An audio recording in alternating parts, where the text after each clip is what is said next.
Do you want to know the cheat code for getting an extra 50, 60% more deals every single month in your wholesaling business?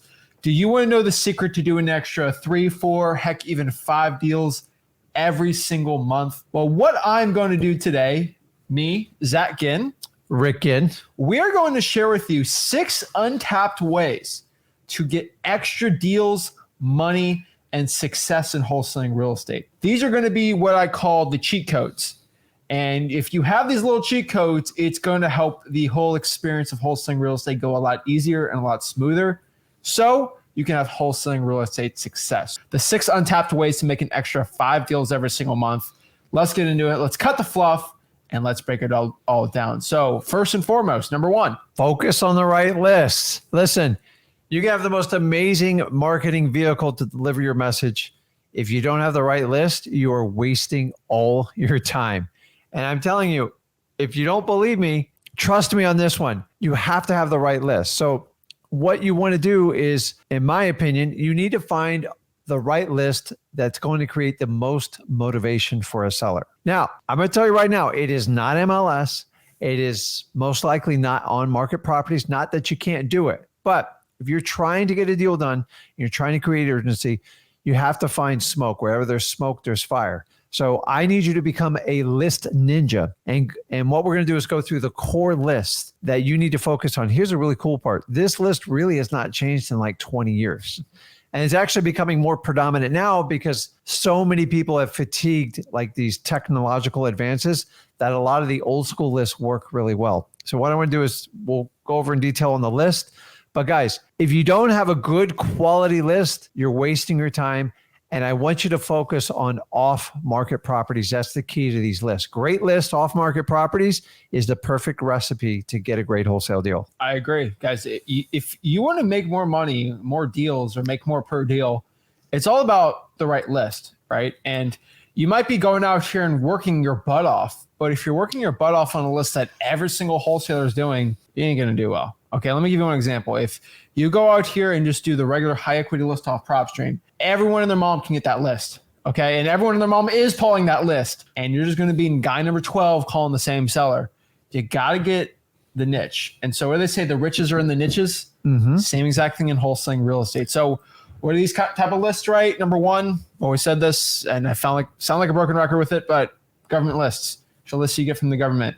Some are easier, some are harder. Remember, the harder it is to usually get the list, the better it is. So highly recommend it. We do mention listrei.com lists all the time too. These are lists that have the right filters with them too, right? So everyone likes just clicking high equity. The gurus tell you to do vacants, but there's specific filters inside these softwares that you need to be doing. For example, make sure they own it for at least 3 years. Make sure it's got the right amount of equity percentage. You also can stack list on top of that. If you want to learn more, just go to freewholesaling.com or Free Wholesaling course. It's in there. And then really, what's another great list that no one's willing to do? These are what we call the earn lists. These are lists you actually have to earn. You can't buy a list. You can't go and just ask for it. You have to go earn it yourself. And these are lists that no software, no courthouse can ever give you.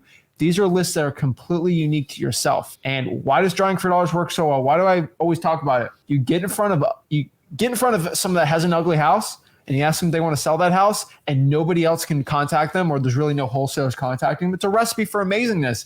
And also, when you're driving for dollars, put some headphones in, listen to whatever music you want. It's a lot more enjoyable than cold calling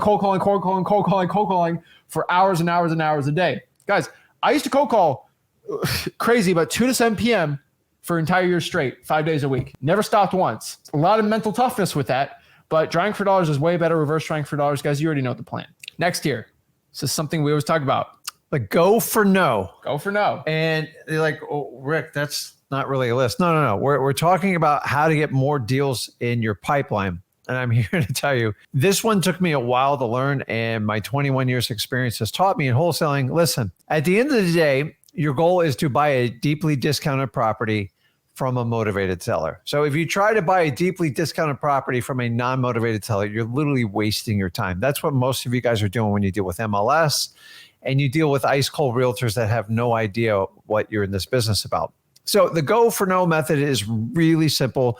We teach it in detail at freewholesaling.com. is instead of going for a yes on your MAO, which is your maximum allowable offer. Let me give an example. The property is worth $200,000 ARV. That means that's its highest and best condition. And you guys are constantly trying to buy the property at like $160 or like 170 because your MAO is 175. And somebody taught you need to get a yes. I'm here to tell you need to reverse engineer wholesaling. You actually need to go for the no. Well, Rick, why do I want to know if I ultimately want a yes? Sometimes you got to get a no before you get a yes. And the reality is you're going to get a lot more no's than you're going to get yes. So I want you to build that resistance muscle to overcome when people reject you, because it's going to happen often and frequent in wholesaling. But if the property's worth 200 grand, instead of going in close to your MAO, like 5 grand under it, try this method. Mr. Seller, would you take $110,000 for it? And just shut your mouth. The thing is, you're trying to figure out what your seller is. You're trying to do, what do they call it? ESP. You're trying to get in your seller's head, and you think they know what they're thinking. You have no idea. So by doing the go for no, number one, if it gets accepted, are you okay with it? Absolutely. You move forward. But the reality is the seller is going to make their decision on their own. You can't force them to do it. And you're most likely going to get a counter offer. Now, if you spent time and built rapport with them and had a great conversation with them, a lot of times they'll give you a knee-jerk reaction and go, hey, Rick, listen, I discussed it over with my sister. We can't take anything less than 150. Remember, you already had 175 in your head. So stop trying to guess what your seller is and just basically reverse engineer a counter offer at them. Once you have a counter offer, guess what? That's when negotiations start. So that's your worst case scenario. And then you can usually get it down a little bit more. But remember, the higher you chase the price, the higher the seller's going to want. So if the ARV is 200 and say you offered like crazy price of 185, they're going to say, no, I need 195. No matter what you do, it's going to keep going up. So flip it on its back, go for no.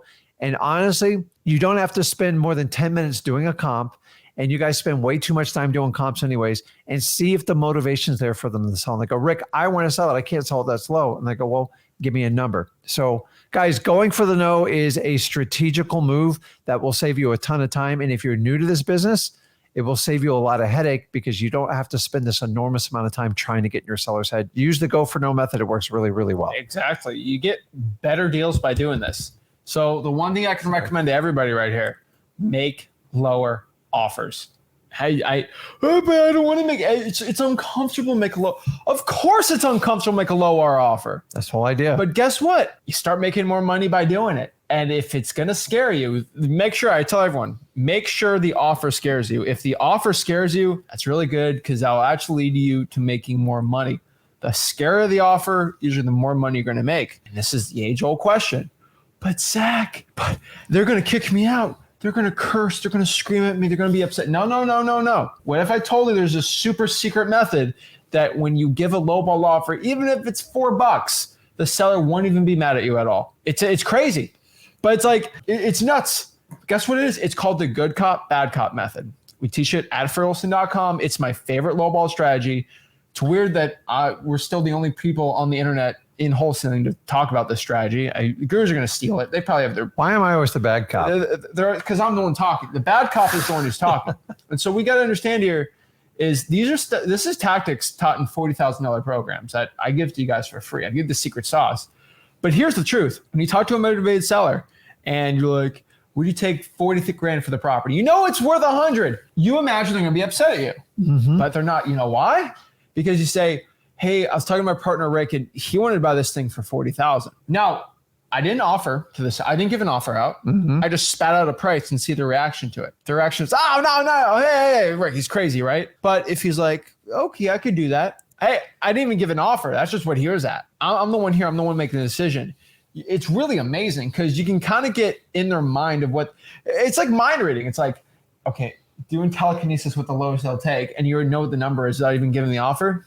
Good cop, bad cop's the best one out there. Number 3 here. This is understanding how to communicate and talk with your sellers. Guys, if you actually learn how to communicate and talk with sellers, you'll actually end up making more money. You'll do more deals, and it's an untapped potential. Most wholesalers are terrible at communicating with their sellers. First of all, they're nervous. And when you are nervous, you lack confidence. And again, what is confidence? Confidence is a belief of what you say and what your belief is in yourself and the action you are doing. That is all what confidence is. So if you're not confident when talking to a seller, that means you're not believing what you're saying. So if I say the words, I'm looking to buy your property for cash, you're probably not confident that you could actually buy the house for cash. So maybe you say, hey, me and my partner are looking to buy some houses for cash. You know you have a cash buyer who's already got the cash.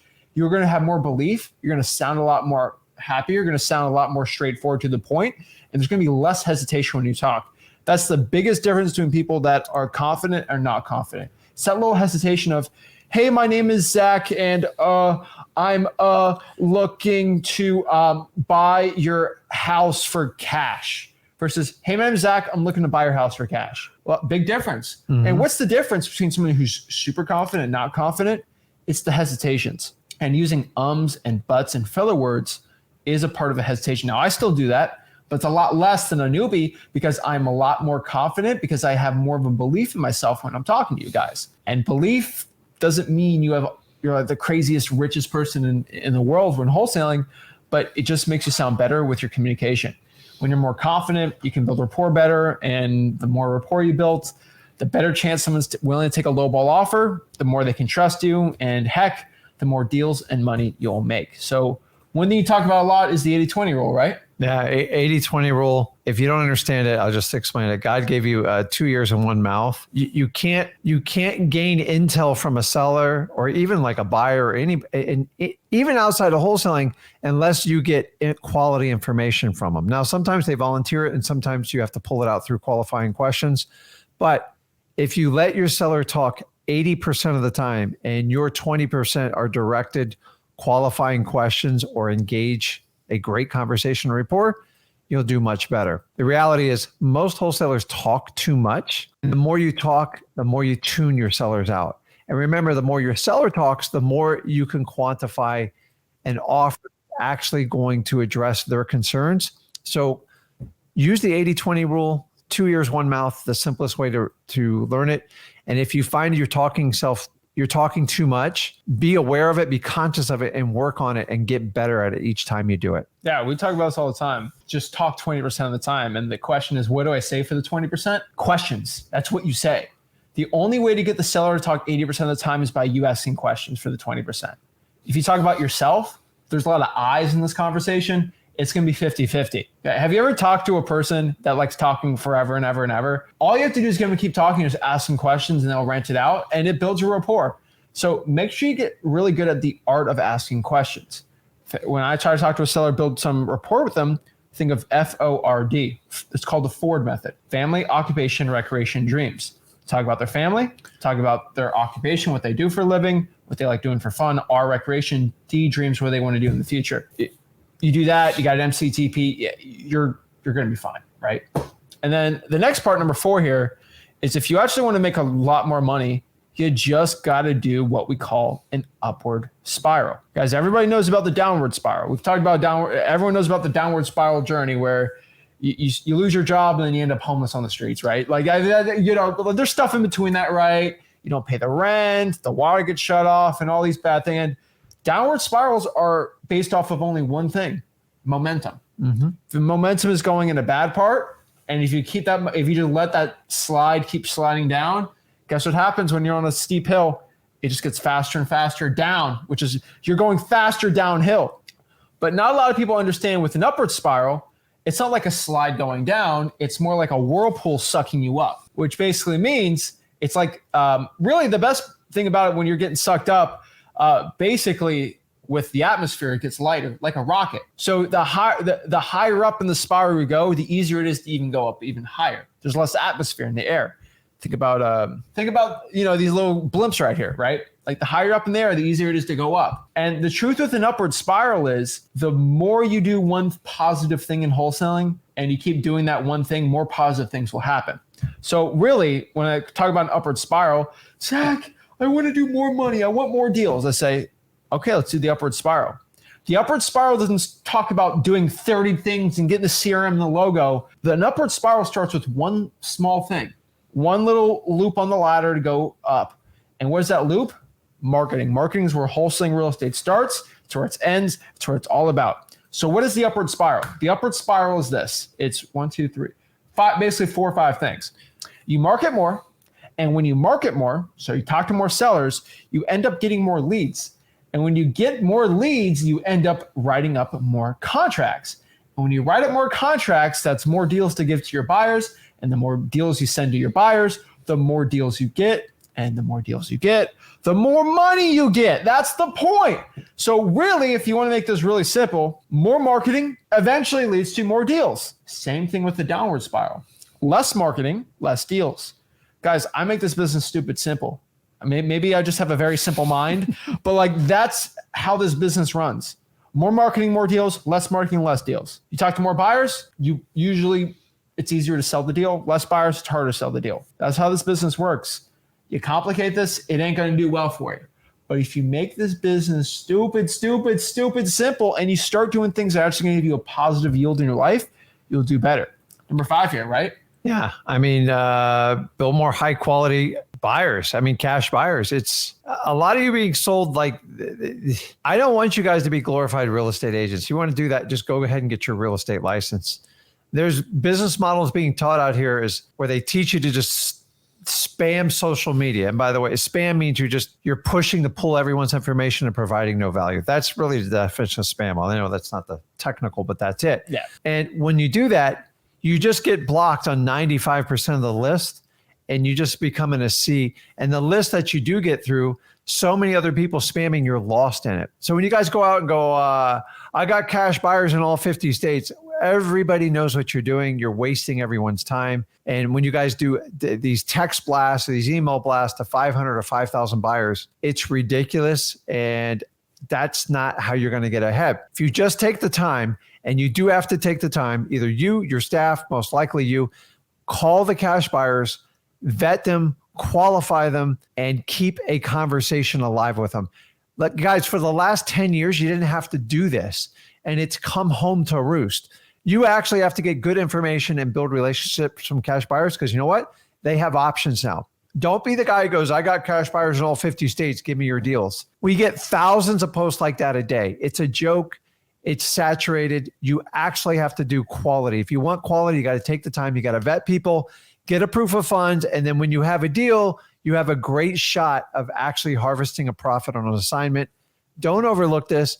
If I thought it was easy as buying a giant piece of software and spend a fortune and I click a button and they're bought, it's going to help you with data. It is not going to sell your deal. You have to sell your deal. That's the bottom line. Understand that, and you'll get the reality of how wholesaling works. But if you want to buy into all these people's software and all these franchises says everything can be done for you, you're going to wind up in a sea of frustration. Trust me. If I thought that would work, we would do it in our own business.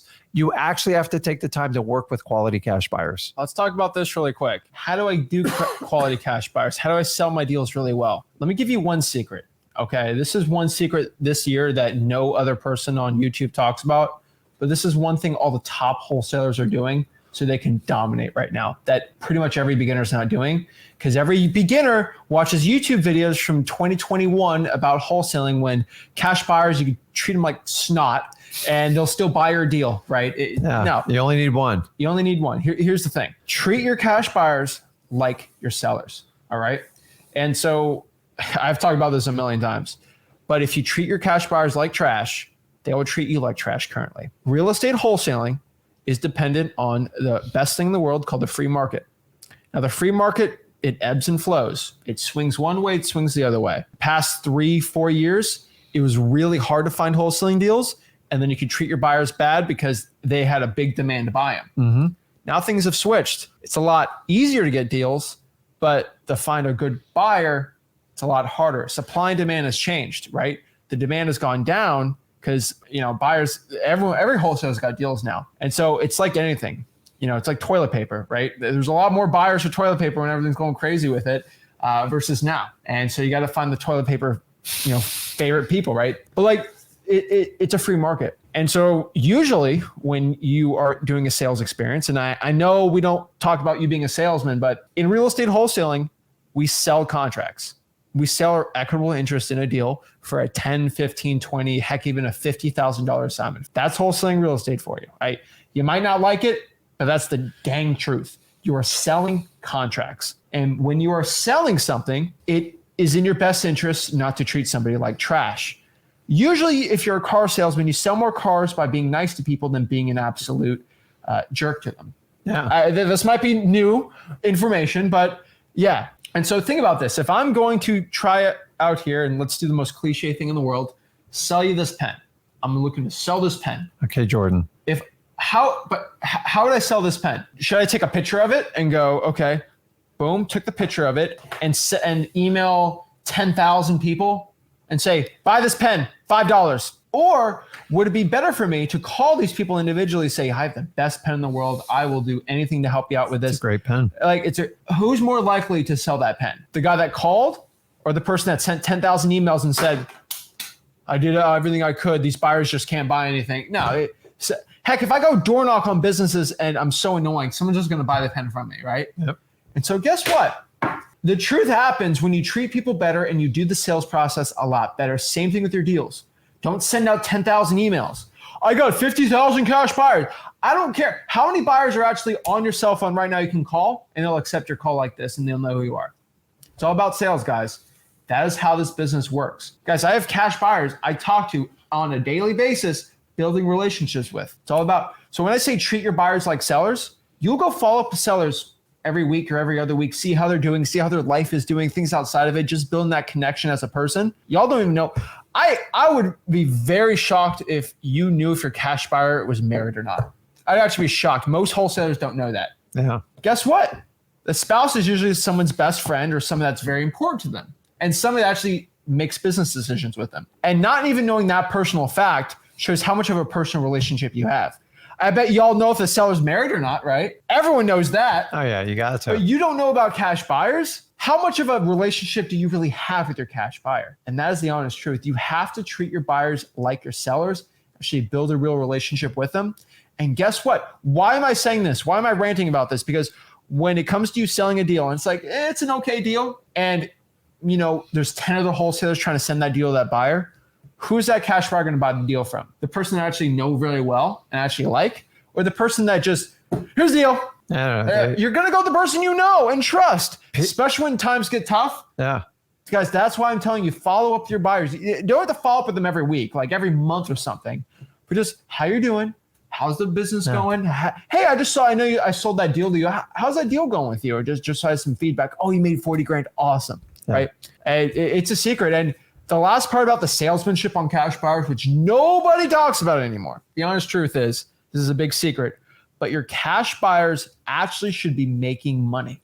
There's a weird part, but shocker. Guys, this is a business. All right. So you got to think about it like this. If the sales experience sucks at a pizza place, you're never going back to that. You already know a pizza place in your local town you went to once. It sucked. Can't right? Like pizza. It was terrible. You never went. But there's a pizza place where every single time someone gives it's the best pizza in the world, you always come back, right? I got a couple. I got a nice barbecue joint I like that. But that's the same thing. So if you give a cash buyer a terrible deal, a pizza, they're not going to want to get pizza from your place ever again. Yeah, you might make less money by getting more quality pizza, but the customer comes back and buys more. And then they tell their friends about it. And you start selling more pizza. So it's better in a restaurant to actually serve better food to make a little less money because they keep repeating the process. Yeah, you got to have that base. So your cash buyer is your ultimate customer in wholesaling. So you're like, what type of business? For the longest time, they preach like, don't worry about your cash buyers. Treat them like junk. You only need one. And I'm telling you, if I took that method from 2008 to 2012, I would have been completely out of wholesaling because who they bought deals from? People they liked and they trusted. And you have to earn the trust. The like is negotiable if you built the right amount of rapport. The bottom line is people like to do business with people they like and they trust. And if you're going to avoid both those things, you have to have such a tipped market where the demand is so high, which we've had over the last 7 years. That is definitely leveling off, and it's going to keep changing every month going forward. So just take the time with the cash buyer. It doesn't mean give your deals away, guys. It's the opposite. It's like, hey, here's what we have. Here's what we do. Give them a timeline to make the decision and move on. No, they're not going to buy every deal. You want a cash buyer to buy every deal. But if they buy 2 or 3 in a year, that's perfect. That's the one you're looking for. and you got to put the time in for good quality cash buyers. I agree 100%. So what's the last untapped thing? This is a secret of success, but create a strict schedule that matches your goals. So what do we always say? What is happiness? I've always found in my life and with, my centuries of life experience. But what I have found in business and in the 7 years of wholesaling real estate in life and in business in general, that my happiness is correlated to my expectations minus reality. And what does that mean? When I started out wholesaling real estate, my ultimate goal is to make 100K just whenever. If I could make six figures, I'd be the happiest man in the world. I don't have to work a regular job. That's it. What does reality become? 7-figure wholesaler, millions of dollars every single year. My happiness is through the roof. If I started wholesaling and I was expecting to make $50 million a year and be the richest baller in the world, I would be super depressed right now. My life's not going the way it should be. Oh, this sucks. This is terrible. If you ever want to see this, think of athletes, all right? Athletes, yeah, they might lose the championship and they're super sad and depressed about it, but they're making $20 million a year, but their expectation was to win it all. And now they're not happy. And you're like, you're making $20 million a year. Why are you upset, right? It's all about expectations minus reality. And so if you as a wholesaler want to go out here and become successful and you have a reality and you want to make that expectation into your reality, you have to match your goals with your schedule. Guys, the amount of money you want has to, this year that you want to make, has to match the energy and output you would need to put in. Simple as that. Let's go back to pizza. If I want to make $500,000 this year in a pizza restaurant, I'm going to have to sell 50,000 pizzas, whatever it comes out to, right? So if I go and make 10,000 pizzas, I'm never going to make that amount of money because I'm just not making enough pizzas to make the money. And if I'm not marketing enough, I'm never going to make the amount of money I want. So a lot of people, they want to make 100K a month, but they're doing 100K a year of marketing and they're expecting to stretch it. And that's not how it works. So the best analogy, I know I'm the king of analogies today, but the best analogy I can tell you to really hammer this home through you is there's wholesalers out here that start out. They feel like they can drive from New York to Los Angeles on one tank of gas. That's what they do. They put a tank of gas of energy, of marketing, and they say, I'm going to drive from New York to LA. And they get stopped at like Pennsylvania and they're like, wholesaling sucks. This is the worst car in the world. The gas mileage is the worst. No, you're on one tank of gas and you expect to go 4,000 miles. Your expectations and your reality are not the same. Now, if you expect to get there in like 30 gas tanks, that's a lot more realistic. And so your expectations have to match your reality. So if you want to go out here and get your first deal this month, you're going to have to do things that work, the amount of marketing that usually gets you a deal in a month. So what is this? My personal opinion, I have found statistically about 500 reverse drawing for dollars leads will land you one deal. 100 a week for 5 weeks for a month, that usually lands you a deal. So if you want to do, let's say example, 10 deals this year, make 100K, you should have a schedule and create a schedule that allows you to take 5,000 sticky notes this year and throw them out. What's 5,000? So we can like just David Goggins it, do the math, right?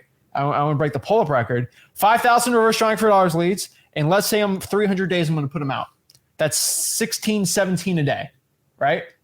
Boom. Or if I want to do it once a week, I can do 500 a week, right? Or less than that. But like, I'll do the math really quick. So if I want to only put them out once a week, 5,000 divided by 52, that's about 96 a week. Wait, 5,000. Yeah, about 96 a week. Simple, right? And so that's what you got to do. You have to match your marketing and your schedule to what your goals are. Probate mailers. If I want to get a deal, 500 probate mailers usually for a deal. How many deals you want this year? Multiply that 500 by that amount. But if you create a strict schedule, okay, I'm going to drive for dollars. I'm going to skip chase. I'm going to call. And you make a schedule and you stick to it consistently, you'll do well. It's very, very hard for people to not work out when they have a workout schedule and they make it a demand that they're going to do it. I know there's a lot of people out here that say, it's so hard waking up in the morning. I'm not a morning person. And if you made a schedule and said, I'm getting up at 6 a.m. every single day, or someone's going to pour cold water on my face, and I do it for you for 4 years straight, you will be a lot more happy to get up at 6 a.m. After those 4 years of consistently making that your schedule. Yeah, you should get to the point where after you do it so long, the opposite happens. Like, I don't know about you, but like when I don't work out, I feel worse than when I actually work out, even though it's physically exhausting. I feel the same way when I don't spend money on marketing. Like if I don't spend money on marketing, I'm missing out on an opportunity to get like a 5 sometimes 8 times return on my money. So if I spend $5,000 on marketing, I can turn that easily into 40 grand. But if I don't spend it, I'm not going to have the opportunity. When I started out, I'm like, oh my God, I got to spend $1,000 on marketing. This is very nerve wracking. I don't want to do it. Now I know it's an opportunity. And if I don't take advantage of the opportunity, so what you want to do is flip it. So you create that consistency in your habit. You actually feel bad when you don't do it. And that's how you have to get in marketing and wholesaling. It has to be everything, especially in your first 90 days of wholesaling. You have to get in front of many people as possible. How do you do it? You have to be a master at marketing, meaning you have to put all your effort towards it. Exactly. So guys, these are the 6 untapped ways to make an extra 5 deals a month in wholesaling real estate. I'm telling you right now, you want to get it, create that schedule, keep consistent, and most likely market more and give lower offers.